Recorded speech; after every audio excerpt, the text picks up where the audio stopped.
Martin Luther King once said, "Law and order exist for the purpose of establishing justice, and when they fail in this purpose, they become the dangerously structured dams that block the flow of social progress." China indeed, despite being a variant of the civil law system, is constantly questioned by both outsiders and insiders whether it actually obtained a solid, reasonable law system that independent from its political powers. As law system directly displayed or even instructed how citizens and foreigners live within the nation's territory, to an extent, answering the question of whether China holds a healthy law system is answering the question of how far we can expect China to achieve in the future. Unfortunately, the reality is from Marxism-Leninism to Maoism, the left-wing ideology has long been criticized by scholars and politicians from capitalism to nowadays neoliberalism, a large part of which have been proven to have serious misconceptions over time. Objectively speaking, even some terminologies are official translations of each other between China and Western languages. They define completely different concepts in different ideological contexts. Such misunderstanding has no doubt pushed the discussions away from reaching the truth. This report proposed a discussion which holds the following premise. That is, all discussions on China's legal system should define the terminologies used in the context of ideology within the PRC, showing respect to the differences and having discussions based on the real-life situations. Holding such consensus is necessary in order to make constructive discussions, instead of debating on totally different concepts that deviates from our topic.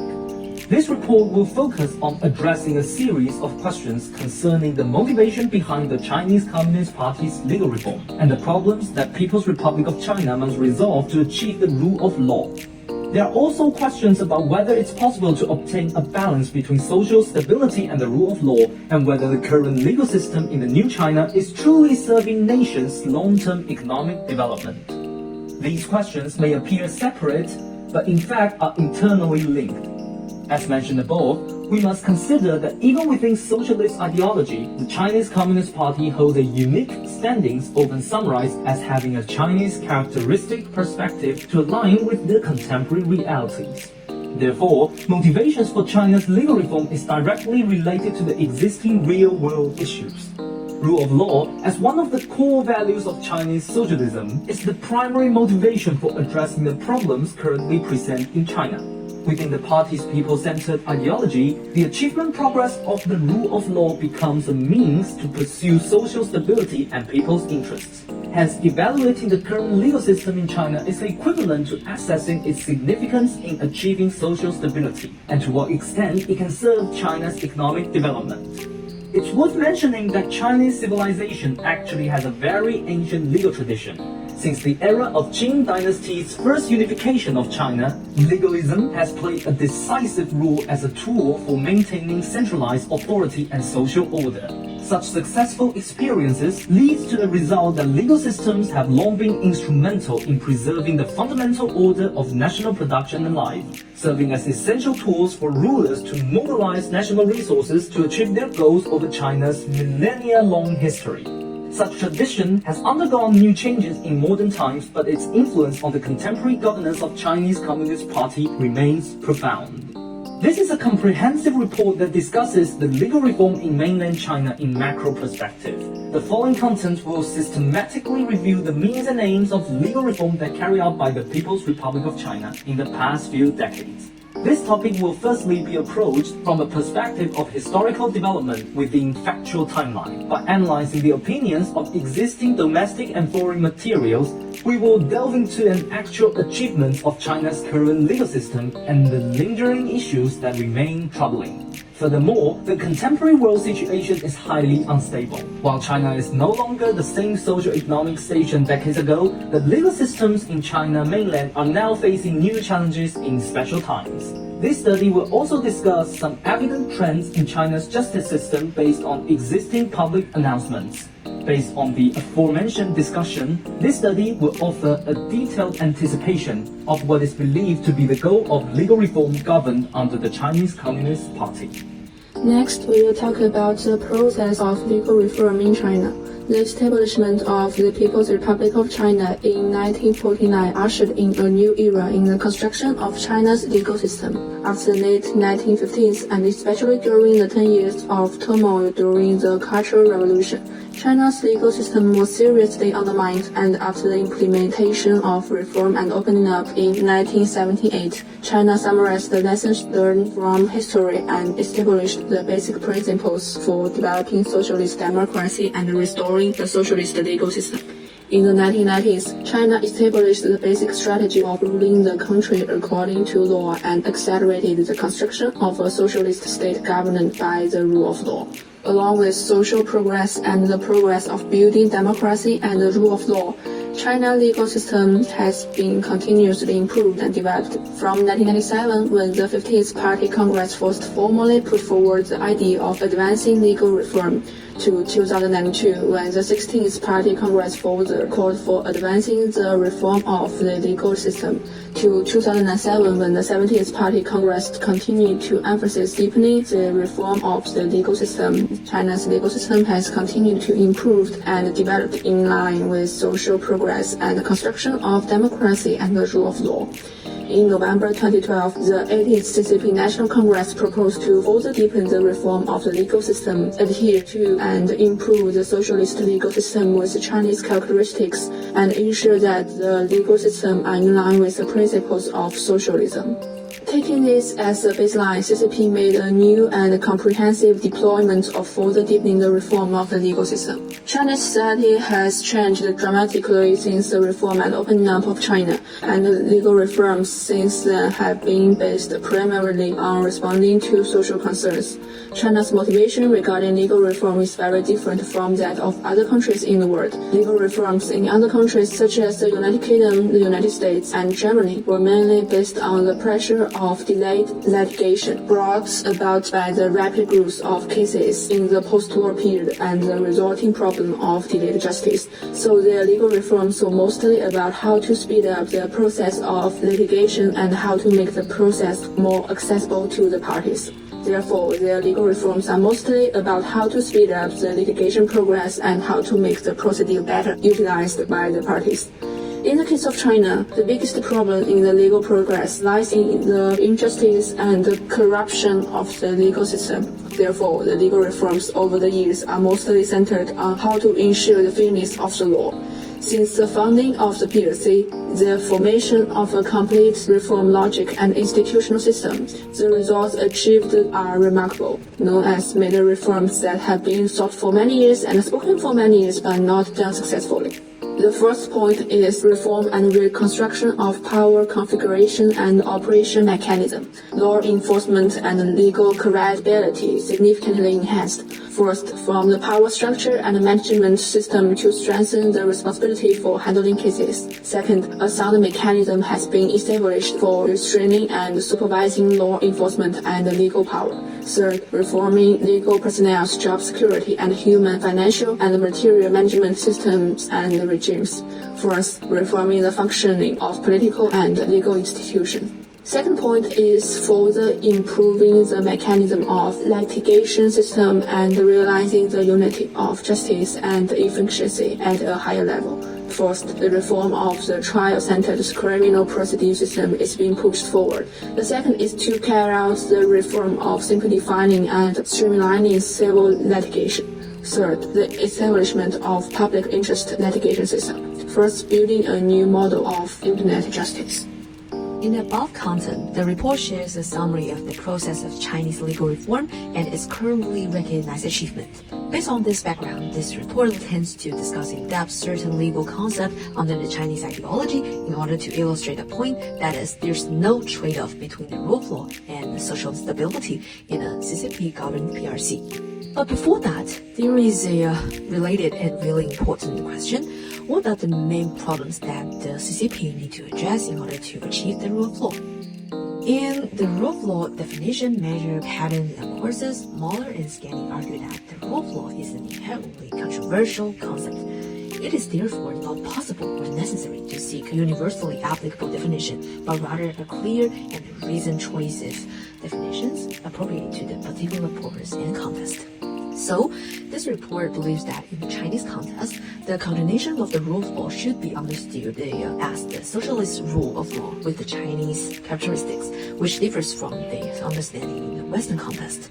As we're going to be explained afterward, the World Justice Project definition and framework cannot fully extend and continuation of the rule of law in China. Chinese law is under the leadership of the CCP, embodies the socialist principle and values, and reflects the Chinese historical and cultural conditions, such as the importance of the pragmatism, consultation, and custom. Thus, the question of trade-off can be precisely understood to imply the problems that need to be addressed by CCP are those that exist in the progressive building and improving the rule of law with Chinese characteristics in accordance with China national conditions.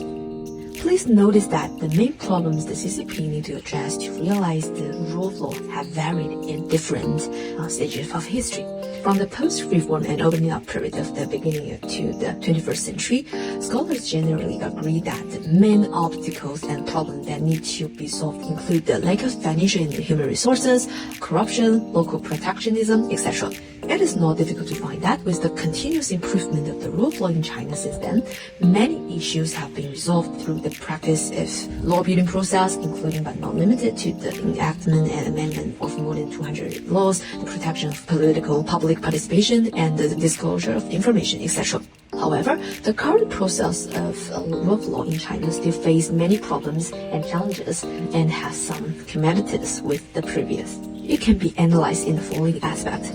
From the general perspective, the development of a socialist rule of law had not kept up with the progression of the society, economy, and culture. The phenomena of the rule of man, the rule of law without law, and the belittling of the rule of law have appeared in some places and sectors.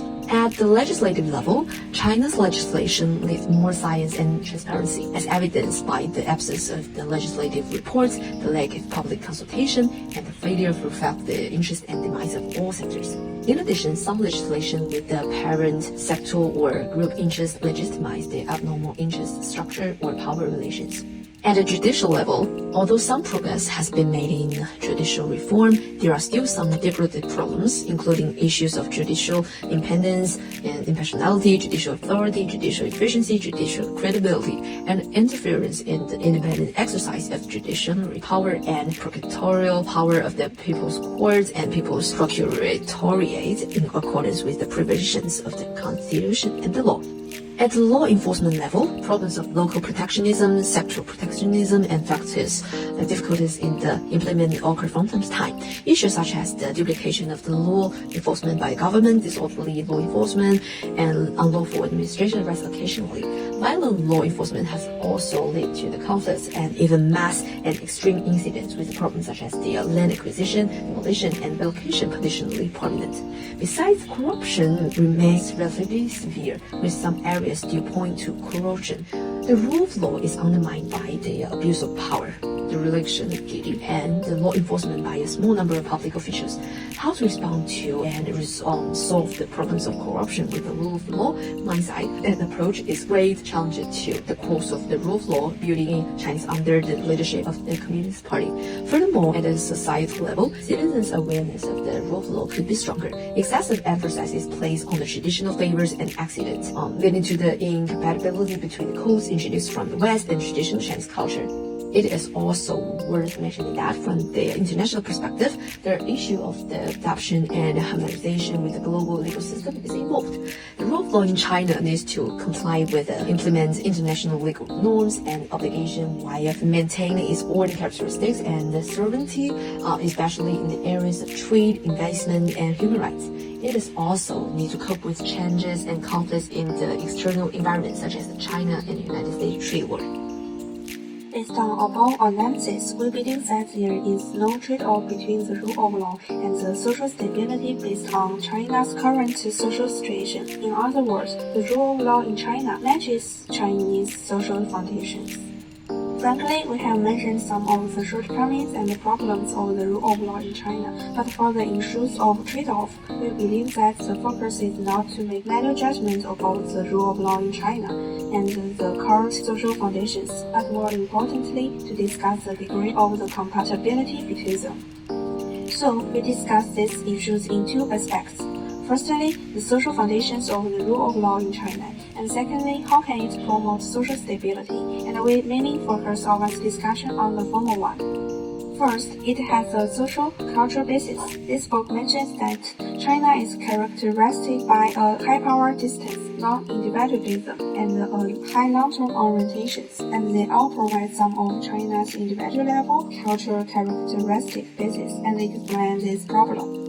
Power distance is a cultural measure of the inequality of power distributions with social recognition institutions and organizations. The higher the power distance, the more individuals identify with the inequality of power, and may even see it as a good thing, unlike individualistic countries such as the UK, the US, etc. China emphasizes collectivism, and CCP's leadership and the internal propaganda approach reinforce the individual's identification with one party.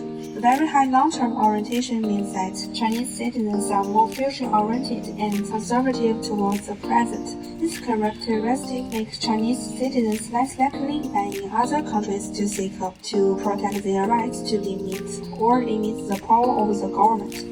In addition, one of the Chinese traditional schools of thought, legalism, emphasizes pragmatism and the power maintenance rather than the social contract or justice, which is in accordance with the one-party rule. When it comes to the political level, some scholars have argued that China courts have a duality in that they are not only legal institutions with their own dynamism, but also political agents of the CCP. This relationship makes it imperative that the rule of law unfold under a system led by the CCP and consistent with its propaganda tone. And from the economic aspect, China has constructed a socialist market economy since its reform and opening up, a product of a combination of Marxist and Leninist theories. This makes legal reform take some of China's economic patterns into account, such as the ambiguous property rights system, the relationship between the state and the market, which are different from other countries. The above determines that China seeks a more specific model of the rule of law according to national conditions, which need to be in line with the people's mentality and the interest of the rulers, in order to achieve a relative balance and maintain social stability. On the other hand, how does the rule of law with Chinese characteristics contribute to social stability? From 1978, 229 laws, including the Constitution, the civil and the commercial law, the economic law, etc., were enacted and improved in accordance with the Constitution and the need of socialist revolution and construction. We find in particular space and time, China's development model determines how can the rule of law respond to social problems, and it also reflected in legal reform. Taking Constitution for an example, it summarized and observed the experience of socialist development to improve constitutional province and add new elements such as the private economy, the right to land use, special administrative regions, and human rights, in accordance with the needs of the reform and opening up. What's more, based on this situation, some scholars emphasize that China considers recontextualization and the adoption of the foreign laws in this process. From these two perspectives, we can see why the rule of law with Chinese characteristics is in the same direction as the stability of Chinese society. As the final part of the report, this video aims to explain how China's current legal system interacts with the overall economy. The relationship between China's special legal system and its rapid economic development has attracted extensive discussion among Chinese and foreign academia. On the one hand, some scholars believe that China's legal system will hinder its economic development to a certain extent. For example, a weak legal system affects the strategies and outlooks of foreign investors and domestic firms, and thereby affects economic growth. More critically, it may discourage innovation and entrepreneurship, which are key drivers of economic growth. In addition, in some sectors, China's legal system may be conducive to economic growth in the short term, but is more likely to undermine economic development in the long run. For instance, the imperfect legal system and unfair distribution of property rights lower the transaction costs of land and boost the economy, but may have far-reaching negative consequences, including the emergence of new powerful interest groups as well as threats to social stability. On the other hand, based on China's experience, some scholars conclude that China's legal system has no adverse impact on economic development, despite its weakness and peculiarities.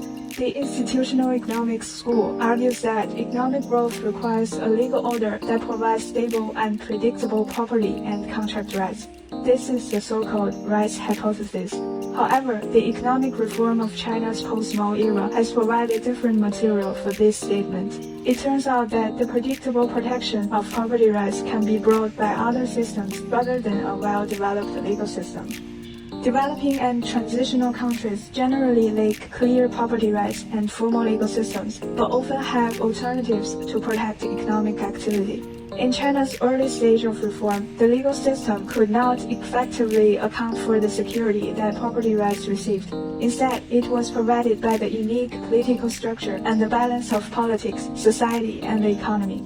Take China's township and village enterprises as an example. Without legally defined property rights and impartial third parties capable of enforcing contracts, TVEs gained protection by cooperating with local officials and saw rapid growth in the 1980s. Thus, the political system and informal social arrangements can offset the potential adverse effects of the weak legal system, helping China promote economic development.